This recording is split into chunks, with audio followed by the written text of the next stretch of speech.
As the shutdown fades, Congress is kicking into high gear. Democrats agitating now for Donald Trump's tax returns. And tonight we can report the first hearing on his taxes now set for next week. This is in a key committee where the chairman actually has the legal power to extract anyone's tax returns from the Treasury Department.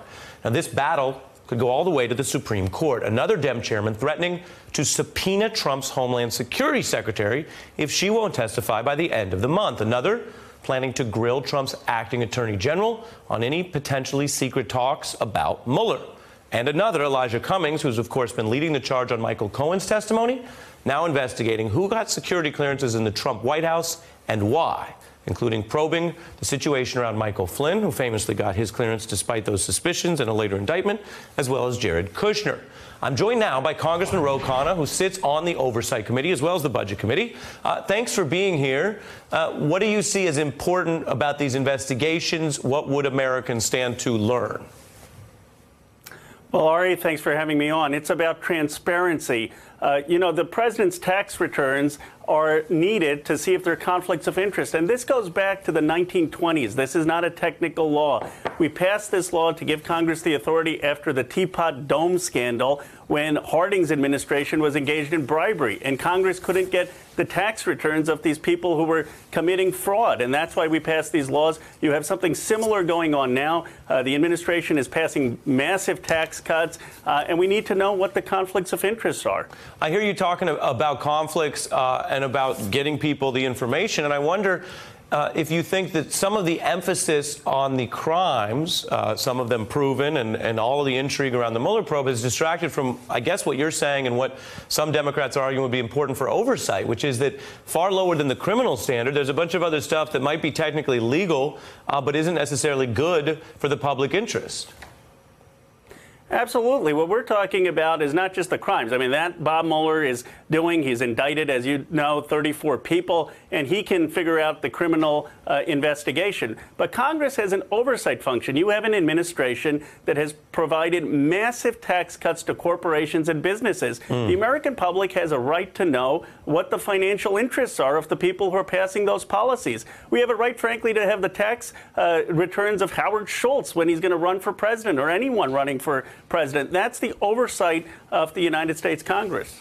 Well, you mentioned Schultz. I mean, one of the things that exists in current election law is a lot of information about donations, but not as much required information about these candidates, about the tax returns, which everyone remembers from Donald Trump, or even requirements about health, which in this day and age seems like something that, at least with some balancing of privacy, there ought to be some way to find out a little more about people who run. Do you agree with that? Is that something that should be legislated? I do agree with that. Look, until Jimmy Carter, you go back after Watergate, every president was transparent because no one thought after Watergate that you could get away with the type of lack of transparency that President Trump has. And Trump has really tried the norms. And so we need to make sure that that doesn't happen again. We have a right to know if you're not going to be for tax increases on the billionaires, why you're having that policy and how you stand to benefit. In many ways, our government is like it was in the 1920s, where you had rank corruption, and what people want is transparency and reform. Okay, so let me put it like this. Everyone listening to this interview might say you make a lot of good points. Does everyone agree on the taxes? Well, we know that not only Trump's opponents, but a larger share of Americans, 60%, say yes, you might as well at least obtain the tax returns to see what's in them. And yet, after 3+ years of this discussion, if you go back to the campaign, as you know, the chairman of Ways and Means hasn't taken this move yet. What is the delay? What is the wait for?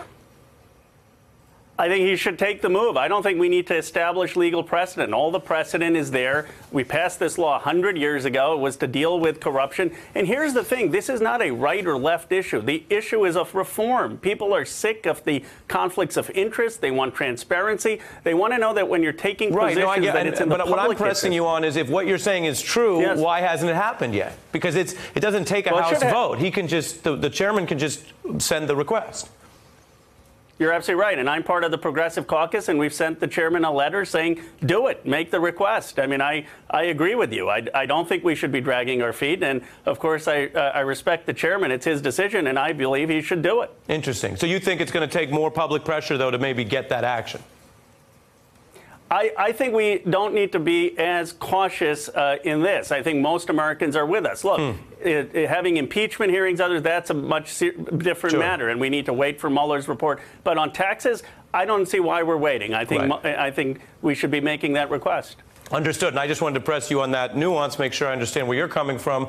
It is a hot issue. And as you say, what's in there could be a huge deal or nothing. If there's nothing to hide, you could look at them and move on. Congressman Khanna, thank you for being here. Thank you, Ari, for having me on. Hey, I'm Ari Melber from MSNBC. You can see more of our videos right here, or better yet, subscribe to our YouTube channel below. You could have been anywhere in the world, but you're here with us, and we appreciate that.